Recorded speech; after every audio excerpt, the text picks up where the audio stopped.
Hello everyone. तो कैसे हो आप सभी लोग। हार्दिक स्वागत करते हैं आप सभी का हमारे इस यूट्यूब चैनल यूनिक एकेडमी के अंदर। तो विद्यार्थी मित्रों, आज हम गाला असाइनमेंट 2026 कक्षा 12 विषय नामा का मूल तत्व अर्थात अकाउंट का पेपर नंबर 4 का विभाग नंबर सी के प्रश्नों के उत्तर एकदम सरल और स्पष्ट सॉल्यूशन में आपके समक्ष प्रस्तुत करने जा रहे हैं। अगर आपने हमारे चैनल को अभी भी सब्सक्राइब नहीं किया तो सब्सक्राइब करो, बेल आइकन पर क्लिक करो, जिससे मेरे वीडियो के नोटिफिकेशन आपको 1 बाय 1 मिलता रहे। और हाँ, वीडियो देखने के बाद अगर आपको वीडियो अच्छा लगता है तो लाइक करो और ज्यादा से ज्यादा कमेंट्स करो और साथ ही साथ वीडियो को एक दूसरे के साथ शेयर करो। आपका विकास ही हमारा लक्ष्य है। तो चलो विद्यार्थी मित्रों, टाइम वेस्ट के बिना हम टॉपिक पे चलते हैं। 31 क्वेश्चन नंबर 31 हमारा क्या है। जय और अजय एक साझेदारी पेढ़ी के साझेदार हैं। उनके पूंजी का प्रमाण 3-2 है। जय को कमीशन देने के बाद शुद्ध लाभ पर 8% कमीशन देना है। वर्ष के अंत में पेढ़ी का लाभ 96,876 है। तो जय को कितनी रकम मिलेगी? बोलो क्लियर कट। जय और अजय एक साझेदारी पेढ़ी के साझेदार हैं। पूंजी का प्रमाण कितना है? 3-2। जय को कमीशन देने के बाद शुद्ध लाभ पर कितना कमीशन देना है? 8%। वर्ष के अंत में पेढ़ी का लाभ 96,876 है। तो जय को कितनी रकम मिलेगी? तो सबसे पहले ये सवाल को समझने से पहले आपको ये जानो, जय को कितनी रकम मिलेगी। तो जय को प्राप्त कुल रकम कैसे निकलेगा? तो सबसे पहले हमें जय का लाभ निकालना पड़ेगा और कमीशन निकालना पड़ेगा। दो चीज हमें चाहिए, जय का लाभ और कमीशन। तो ये सवाल तभी पूरा होगा। तो सबसे पहले हम क्या करते हैं, इस सवाल में कमीशन निकालते हैं। कमीशन का सूत्र होता है लाभ गुणे कमीशन प्रतिशत बटे में 100 प्लस कमीशन प्रतिशत। ठीक है।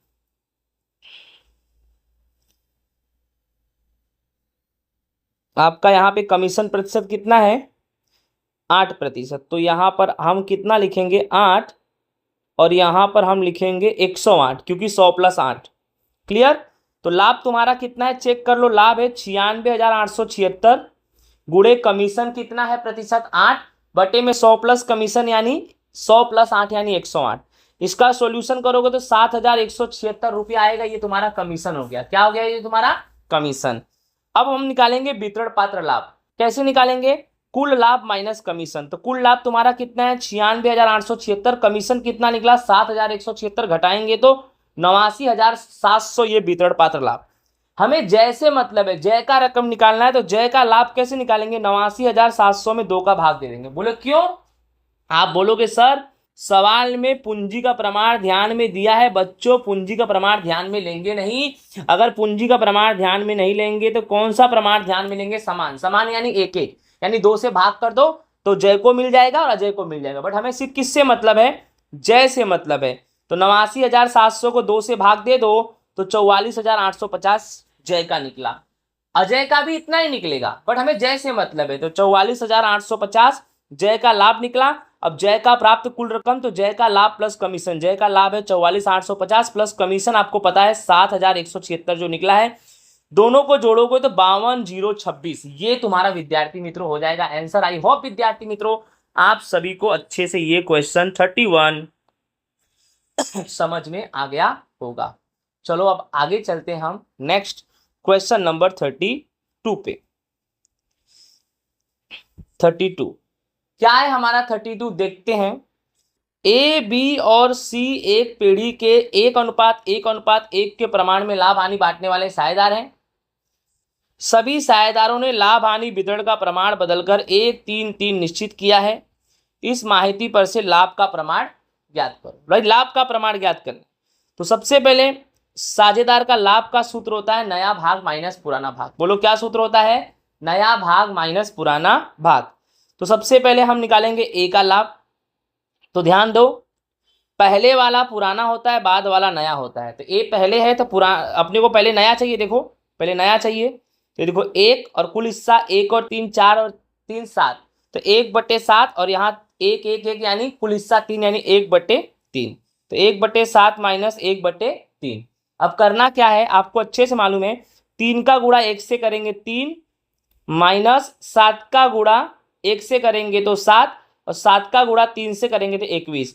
अब 3 में से 7 गया तो -4/21। लाभ का प्रमाण ज्ञात कर रहे हो और साझेदार का लाभ ज्ञात कर रहे हो, उत्तर माइनस में आए तो त्याग होगा। बी का लाभ कैसे निकालेंगे? देखो यहाँ 3 है तो 3/7 और 1/3, तो 3/7 माइनस 1/3, 3×3 = 9 माइनस 7×1 = 7 बटे में 3×7 = 21। ठीक है, अब क्या करना है ध्यान से देखो, 9 में से 7 गया 2, 2/21, ये तुम्हारा लाभ आ गया, क्योंकि भाई यहाँ उत्तर प्लस में है। सी का निकालते हैं तो सी में कितना दिया है 3, तो 3 सेम आएगा, 3/7 और वो 1/3 ही है, तो इसको सॉल्व कर दो, 3×3 = 9 माइनस 7×1 = 7, 21/2/21 ही आएगा ये लाभ। तो इस तरह से विद्यार्थी मित्रों हमारा ये क्वेश्चन नंबर 32 होता है पूरा। आई होप आप सभी को अच्छे से समझ में आ गया होगा। चलो आगे चलते हैं, क्वेश्चन नंबर 33। और 33 क्या है, निम्न व्यवहारों का पेढ़ी के विसर्जन से संबंधित रोजनामचा लिखना है, जिसमें पहला है साझेदारी पेढ़ी का आयकर की जिम्मेदारी 35,000 चुकाना है, जो बही में नहीं लिखा है। भाई नहीं लिखा है तो क्या हुआ, चुकाना तो पड़ेगा। तो ये रहा आपका रोजनामचा। भाई चुकाएंगे तो रोकड़ जाएगी, तो वसूली खाता उधार, रोकड़ ओब्लिक बैंक खाता जमा 35,000 और 35,000, पहला पूरा हो गया। दूसरा, विसर्जन के समय बही में नहीं लिखे यंत्र का 25,000 मिला। भाई बही में यंत्र नहीं लिखा बट उसका 25,000 मिला तो रोकड़ आएगी 2 नंबर, तो रोकड़ ओब्लिक बैंक खाता उधार, वसूली खाता जमा 25,000 25,000, ये भी हमारा पूरा हो गया। एक साझेदार अपनी श्रीमती जी की पेढ़ी की दी लोन 40,000 चुकाना स्वीकार करता है। कौन स्वीकार करता है, साझेदार। तो साझेदार स्वीकार कर रहा है तो साझेदार के लिए फायदा हुआ, तो साझेदार का पूंजी खाता जमा करेंगे और श्रीमती जी का लोन, ये खर्च है, ये उधार करेंगे। तो श्रीमती जी का लोन खाता उधार, साझेदार का पूंजी खाता जमा 40,000 40,000, ये तीसरा नंबर हो गया। विद्यार्थी मित्रों ये भी हमारा रोजनामचा हो गया 33 कंप्लीट। ओके, चलो आगे चलते हैं हम 34 पर। 34, आर बी और आई साझेदारों के बीच लाभ हानि का प्रमाण 3, 2, 1 है। ठीक है, और निम्नलिखित बाकियों का निकाल कैसे करें। तो पहले 3 साझेदार हैं आर बी आई, उनका प्रमाण कितना है 3, 2, 1, ये लाभ हानि का प्रमाण है, इसको ध्यान में लेंगे। अलग अलग बाकियां हैं, पहला नंबर है सामान्य अनामत 18,000, कोई भी अनामत हो, अनामत को उधार करेंगे और साझेदारों का पूंजी खाता जमा करेंगे। ठीक है, तो 1 नंबर अनामत उधार कर दो, सामान्य अनामत उधार कर दो, और आर बी और आई तीनों को क्या कर दो, जमा। तो आर का पूंजी खाता जमा, बी का पूंजी खाता जमा और आई का पूंजी खाता जमा। सामान्य अनामत कितना है 18,000। अब इसी 18,000 को आपको 3, 2, 1 में बांटना है। तो जैसे कि आर का कैसे, 18,000 गुणे में 3 बटे में 3, 2, 5 और 1 6, 18,000 गुणे 3/6, फिर 18,000 गुणे 2/6, 18,000 गुणे 1/6, ऐसे आप कैलकुलेशन कर लेना, 9,000 6,000 3,000 आएगा। चलो समझ में आ गया। दूसरा, लाभ हानि खाते की उधार बाकी 12,000, इसको समझना ध्यान से। अगर सिर्फ लाभ हानि खाता 12,000 बोला होता तो हम लाभ हानि को जमा करके पूंजी खाता सभी का जमा कर देते, बट इसने बोला है लाभ हानि खाते की उधार बाकी, इसने उधार बाकी बोला तो हम लाभ हानि को जमा कर देंगे। ठीक है, देख लो, हम लाभ हानि को जमा कर देंगे और आर बी आई ये सबको उधार कर देंगे। अब कितना है ये 12,000, तो ये 12,000। अब इसी 12,000 को हम 3, 2, 1 में बांट देंगे। आई होप आप बांट सकते हो अच्छे से, कॉमर्स के स्टूडेंट हो, 12वीं में हो। ठीक है, चलो समझ में आ गया होगा आपको। 18,000 कारीगर अकस्मात मुआवजा फंड, क्लियर कट है, अनामत है तो उधार कर दो, तो कारीगर अकस्मात मुआवजा फंड क्या कर देंगे हम उधार, आर बी और आई का पूंजी खाता जमा। अब कारीगर अकस्मात मुआवजा फंड कितना है भाई 18,000, 18,000 उधार करो, दिमाग लगाओ, ये 18,000 है, 9 6 3 जो यहाँ आएगा वो यहाँ भी आएगा विद्यार्थी मित्रों। विद्यार्थी मित्रों इस तरह से ये हमारा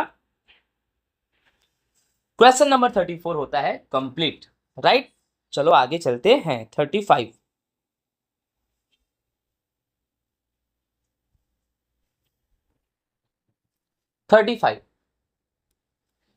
निम्नलिखित व्यवहारों पर से मात्र डिबेंचर प्रकाशित से संबंधित रोजनामचा लिखो। सिर्फ याद रखना प्रकाशित से संबंधित रोजनामचा लिखना है, एक एक को ध्यान से समझेंगे। पहले ये देखो अपना रोजनामचा रेडी है, अब एक एक को समझते हैं ना। ₹100 का मूल कीमत का ऐसे 4.5% के 8,000 का डिबेंचर मूल कीमत से प्रकाशन, मूल कीमत से शोधन। याद रखना मूल कीमत से प्रकाशन है और मूल कीमत से शोधन है, लेकिन हमें सिर्फ और सिर्फ किसका रोजनामचा लिखना है, प्रकाशन का।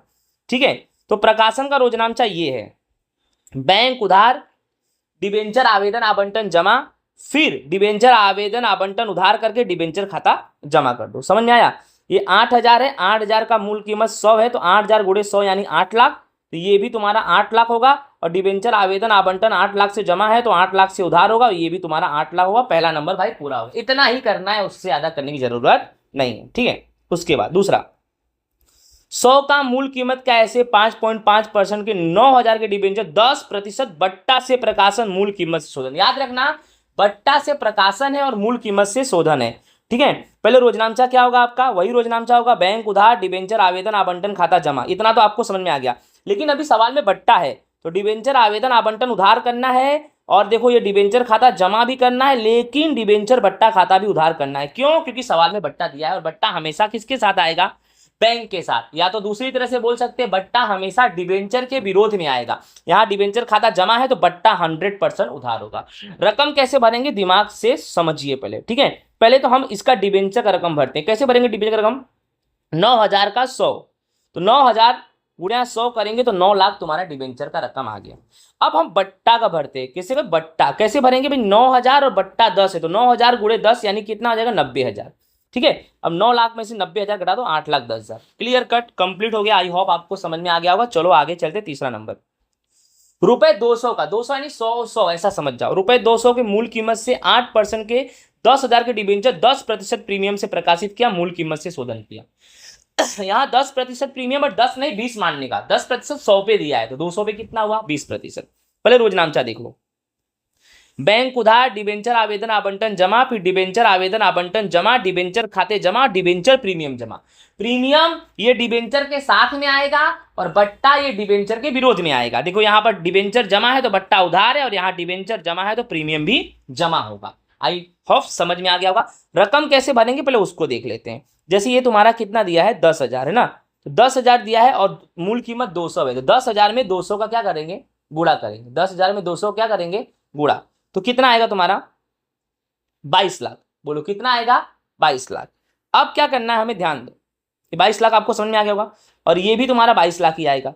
फिर डिबेंचर आवेदन आवंटन उधार, डिबेंचर खाता जमा, और डिबेंचर प्रीमियम। अब जैसे समझो डिबेंचर आवेदन आवंटन जमा हुआ है किससे, 22 लाख से, तो उधार भी किससे होगा, 22 लाख से।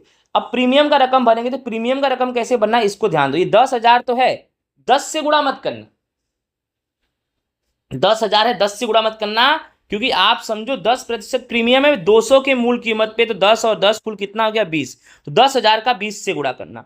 10,000 का 20 से गुणा करोगे तो 2 लाख रुपया आएगा। कितना आएगा, 2 लाख रुपया। अब ये 22 लाख में से 2 लाख घटा दो तो कितना बचेगा, ये अपना 20 लाख। तो इस तरह से विद्यार्थी मित्रों, ये भी हमारा क्वेश्चन नंबर 35 का जो भी जनरल एंट्री था मैंने अच्छे से आपको बता दिया। आई होप आप सभी को अच्छे से, बहुत अच्छे से समझ में तो आ गया होगा, ठीक है। चलो हम चलते हैं आगे, और इसी के साथ हमारा लास्ट क्वेश्चन होगा 36। ओके भाई, समझ में आ रहा होगा ना आपको अच्छे से। 36, रूपांतरण की दृष्टि के आधार पर डिबेंचर के प्रकार संक्षिप्त में समझाओ। जैसे एक होता है रजिस्टर्ड डिबेंचर।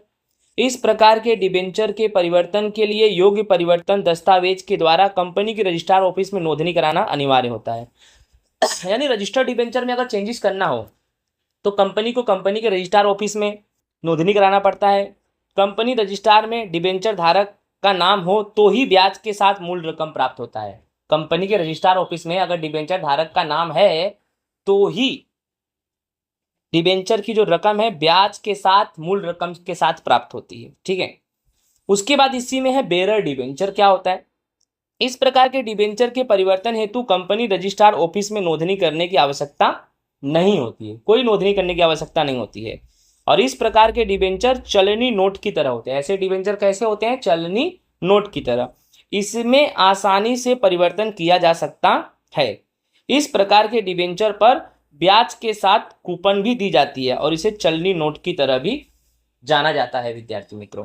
तो आई होप आपको समझ में आ गया होगा क्वेश्चन नंबर 36। इसी के साथ कंप्लीट होता है हमारा पेपर नंबर 4 का विभाग सी। आई होप विद्यार्थी मित्रों आप सभी को अच्छे से समझ में आ गया होगा। ओके, जय हिंद, राधे राधे।